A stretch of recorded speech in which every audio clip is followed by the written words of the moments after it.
સિદ્ધપુર ખાતે કેબિનેટ મંત્રી બલવંતસિંહ રાજપૂતની ઉપસ્થિતિમાં પવિત્ર મંદિરોની સફાઈ હાથ ધરાઈ। અયોધ્યા ખાતે તારીખ 22મી જાન્યુઆરીના રોજ ભવ્ય રામ મંદિરની પ્રાણ પ્રતિષ્ઠાને અનુલક્ષીને વડાપ્રધાન નરેન્દ્ર મોદી દ્વારા ભારતના તમામ મંદિરોની સફાઈ કરવાનું આહવાન કર્યું હતું। સમર્થન આપવાના ભાગરૂપે સિદ્ધપુરના ધારાસભ્ય અને રાજ્યના કેબિનેટ મંત્રી બલવંતસિંહ રાજપૂતે ભાજપના આગેવાનો અને કાર્યકરો સાથે સિદ્ધપુર બાવાજીની વાડી ખાતે સિદ્ધનાથ મહાદેવ મંદિર પરિસરમાં અને સંત તપસ્વી દેવશંકર ગુરુ મહારાજના અરવડેશ્વર સ્થિત આશ્રમ પરિસરની સફાઈ કરવામાં આવી હતી। વડાપ્રધાન નરેન્દ્ર મોદીએ મહારાષ્ટ્રના નાસિક પંચવટી કાલારામ મંદિર ખાતે સ્વયં સફાઈ કરીને આ અભિયાનની શરૂઆત કરાવી છે। ભાજપે તારીખ 14થી 21 જાન્યુઆરી સુધી તમામ મંદિરોની સફાઈ કરવાનું અભિયાન ચલાવેલ છે। આ સફાઈ અભિયાનમાં સિદ્ધપુર એપીએમસીના ચેરમેન વિષ્ણુભાઈ પટેલ, સિદ્ધપુર પાલિકા કારોબારી ચેરમેન રશ્મિભાઈ દવે, સાંસ્કૃતિક કમિટીના ચેરમેન ભાવેશભાઈ રાજગુરુ, કોર્પોરેટર અંકુરભાઈ મારફતિયા સહિત સંગઠનના હોદ્દેદારો અને કાર્યકરો મોટી સંખ્યામાં ઉપસ્થિત રહીને સફાઈ અભિયાનને સફળ બનાવ્યું હતું। વધુમાં અરડેશ્વર મહાદેવ મંદિર ખાતે શિખર પ્રતિષ્ઠા મહોત્સવ અને 11 કુંડી મહાયજ્ઞ રુદ્ર શાંતિ યજ્ઞનું આયોજન મહાવદ એકાદશી બુધવાર તારીખ 6 માર્ચ 2024થી મહાવદ અમાવસ્યા તારીખ 10 માર્ચ 2024 રવિવાર સુધી કરવામાં આવેલ છે। વિક્રમ ગુરુ મહારાજના જણાવ્યા મુજબ યજ્ઞમાં કાળા તલથી 1 કરોડ આયુતિ આપવામાં આવશે તેમજ પૂર્ણાહુતિના દિવસે સમગ્ર સિદ્ધપુર શહેરનો સામૂહિક ભોજન સમારંભ યોજાશે। આ ધાર્મિક યજ્ઞને ધ્યાને રાખીને કેબિનેટ મંત્રી બલવંતસિંહ રાજપૂતે ઉત્તરાયણના પવિત્ર દિવસે અરવડેશ્વર મહાદેવ મંદિર ખાતે બપોરે 12:39 કલાકના વિજય મુહૂર્તમાં ₹12,39,000 દાનની જાહેરાત કરીને અન્ય જરૂરી સહયોગ આપવાનું જણાવ્યું હતું।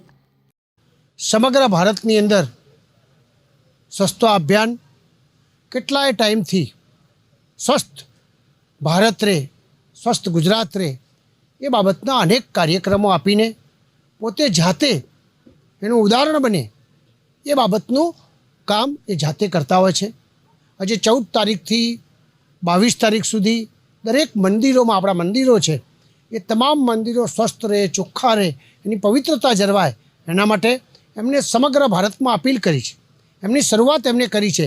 એના માધ્યમથી આજે ગુજરાતમાં પણ 14થી 22 તારીખ સુધીના અનેક કાર્યક્રમો આજે આપવામાં આવ્યા છે।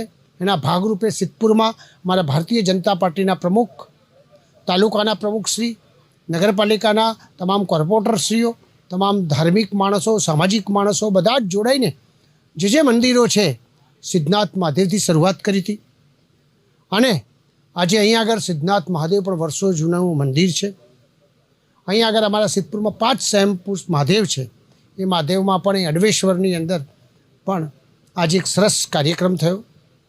એ ગુરુ મહારાજ દાદા અમારા વર્ષોથી એક સંત તરીકેની ભૂમિકા આજુબાજુ વિસ્તારની અંદર અનેક લોકોને પ્રેરણા આપીને અનેક લોકોને એમ કહી શકાય કે આખી જિંદગી લોકોએ સુધારો થઈ ગયો હોય અને એવું અનેક કામ કરીને આજે એમના તીર્થમાં છેલ્લે ગુરુ મહારાજ દાદાનો પણ સ્વચ્છતા અભિયાનનો કાર્યક્રમ ચાલ્યો।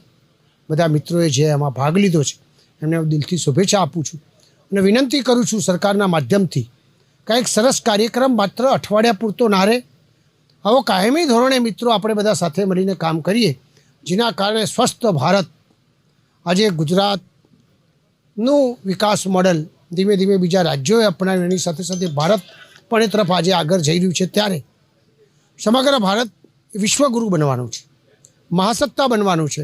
ત્યારે આપણે સ્વચ્છતામાં પણ ક્યાંય પાછળ ના રહીએ, આપણું સ્વસ્થ પર્યાવરણ શુદ્ધ અને આપણી જે સંસ્કૃતિ છે એ સંસ્કૃતિને પણ આપણે જાળવીને ચાલીએ એવી આપ સૌને મારી અપીલ છે। આજના કાર્યક્રમમાં ફરીથી આપ સૌ ઉપસ્થિત રહ્યા એ બદલ આપનો આભાર। ભારત માતા કી જય।